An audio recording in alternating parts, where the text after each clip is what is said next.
We begin tonight with news that the Rhodes Pipeline repair job should be finished soon. Also, Corpus Christi's long-term water plan just hit a pricey snag.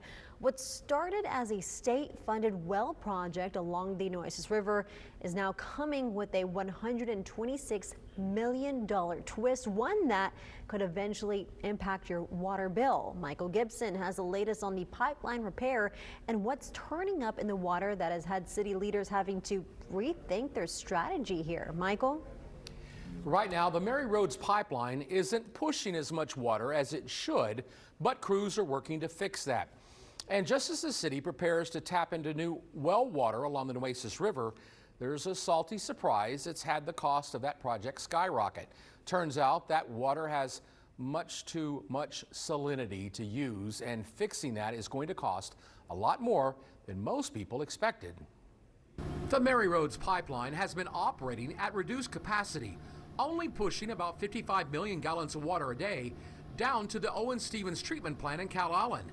That's well below its 70 million gallon potential thanks to a busted pipe, but help has now arrived.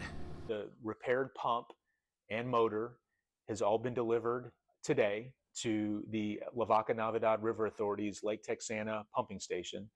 That equipment is going to be getting installed as we speak. Drew Molly says the repairs should take about a week.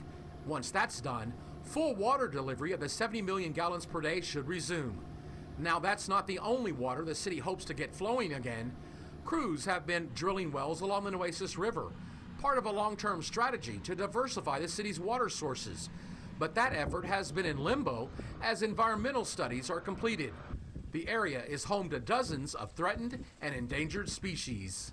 I think it could be in the river within the next couple weeks. Absolutely. Once flowing, the Nueces well water was supposed to offer some much-needed backup. But now there's a catch. The water is too salty to use as is.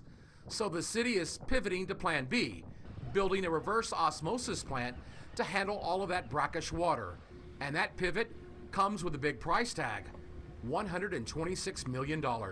We've got to look at, once again, the most affordable source of water. And I think right now, probably this brackish water desalination is probably the best bet right now that would have the least impact on the ratepayer. So what was supposed to be a relatively cheap state-funded project now comes with a steep new cost. Whether the cost will trickle down to water bills remains to be seen. We also asked Drew Molly whether the city still has water to sell to any new industries looking to come to town. He says the city's second desal site along the La Quinta Channel is good to go. It's going to be a 40 million gallon a day facility, and they have one of 3 permits required.